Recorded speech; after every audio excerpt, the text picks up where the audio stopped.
په دانن وخت کې د هرې ښځې سره په کور کې ظلم کوي، خاص کر بیا د مژور سره څوک انګور ورته وایي. که چیرې په کور کې زوی لمانځه ته نه راپورته کېدی، زوی لمونځ نه کوئ، نو دا خسرې راشي دا مژور ته وایي وایي ته دا خپل خاوند نشي راپورته کولی چې لمونځ وکړي. نو هغه غریب ورته وایي کاکا زه هغه راپورته کوم، هغه ما ته خشکې کوي، پوچ ورد راته وایي، ما وهي. نو ای زما وروره چې ته خپل زوی له تا څخه پیدا ده، ته نسې ورته ویلی چې راپورته سه لمانځه ته لمونځ ولې نه کوې، نو ته د بل په لور څنګه ورته وایې چې پورته سي او لمونځ وکړي. نو هغه غریب ته پوچ رد وایي، دا خو سر خپل مژور ته پوچ رد وایي، وایي دا سړی ته نسې راپورته کولی لمانځه ته، نو ته خپله ورڅه خپل زوی ته وایي چې پورته سه لمانځه ته پورته سي. که چیرې زوی کار نه کوی پالتو ګرځېدی، نو دا خو سر او خواش یې وایي وایي دا زموږ زوی دا زموږ مژور را خراب کړ. دا خو سم هلک و چې څه وخت دا موږ را کور ته راوستلې ده چې دا زما زوی واده کړی ده، دا زموږ زوی کاربار نه کوي. نو خپله دې زوی ته وایي چې ولې کار نه کوي، په دې کې د مژور څه قصور ده. بعضې داسې خسران سته، داسې خواشي سته په کور کې چې هغه په مژور باندې ظلم کوي، یا وهي یا پوچ رد ورته وایي. نو هر یو دې په دا خپل ګریوان کې وګوري، هېڅوک هم دا نشي برداشتولی چې د ده پر لور یا د ده پر خور باندې یو څوک دا خاشه هم وغورځوي. نو چې خاشه ته نشي برداشتولی چې څوک ستا پر خور باندې خاشه وغورځوي یا ستا په لور خاشه وغورځوي، ته نشي برداشتولی. نو دا ستا په کور کې دا ستا انګور چې ده دا هم د چا لور ده، د چا خور ده. ولې ظلم ورسره کوې؟ په ورځ د قیامت به حساب کتاب در سره کېږي.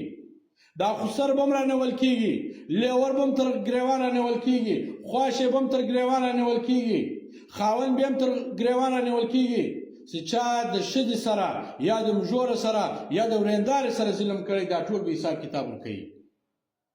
خلاصېدلی نه شې. ستا کور ته راغلی ده، ستا د کور خدمت کوي، ستا د کور هر څه کاروبار هغه کوي، په هغه سربیره ته راولاړ شې. که چیرې ستا زوی کار نه کوی هم قصور ستا د مژور، که ستا زوی لمونځ نه کوی هم قصور ستا د مژور، او که چیرې جلا سو بیا خو ډېره غټه ګناهګاره دی ښځه. که چیرې زوی جلا سو نو بیا خو دا پلار د خسرې وایي وایي زما زوی خو سم و، د خپل د زوی نوم نه بدناموي، وایي زما مژور خراب نسلی و، دا مرداره وله چې دا راله ما کور ته راوسته، ما زوی راسه جلا کړي راسه بویتی.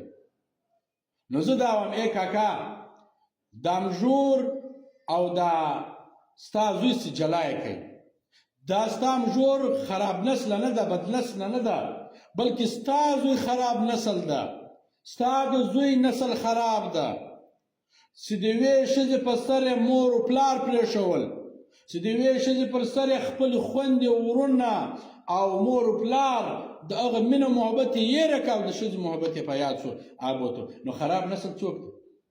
نو مژور خو نه سوله، بلکې ستا زوی خراب نسل ده. ستا زوی چې واده وکړي جلا سو، د هغې غریب هېڅ قصور نه ده. دا ظلم به نه کوئ. بعضې کسان چې کله کور ته راشي نو شی د هغې پروت هلته، نو ها ستا مور ستا خور ستا ودان ستا بند، داسې مه کوئ، دا ګناه لرئ، دا ستا نیکي ټوله ختمېږي. ته په یو چا باندې یا غلط تهمتونه لګوې یا ظلم ورسره کوې یا پوچ رد ورته وایې، په دې سره ستا نیکي ختمېږي. نو د بل د خوره سره د بل د لوره سره ظلم مه کوئ. ها که چیرې ستا مژور لمونځ نه کوئ، ستا مژور بې حیایي کوله، ستا مژور په کور کې داسې جنګ و جګړې کولې، نو بیا ورته ویلی شې څه خوشکه ورته وکړه، یا یې پلار راوغړه ورته ووایه چې دا لور دې سمه کړي، یا یې خاوند ته ووایه چې دا ښځه سمه کړي. هېڅ قصور یې نه یې کړی، یا به یې ډوډۍ څه خرابه پخ کړي، یا به یې جارو څه سم نه نیولی، داسې کور ته راشي پوچ و رد، ته خو ما په دونه غوښتی یې، ستا پلار دې چیس چیس سي، ستا مور دې چیس چیس سي، پوچ و رد ورته وایي، د د دې دپاره تا ته نه ده درکړې چې ته دې سره ظلم وکړې یا یې ووهې یا یې وټکې د دې حساب کتاب هم دا پلار یې غوښتلی سي هم یې ورور غوښتلی سي او هم یې الله در څخه غواړي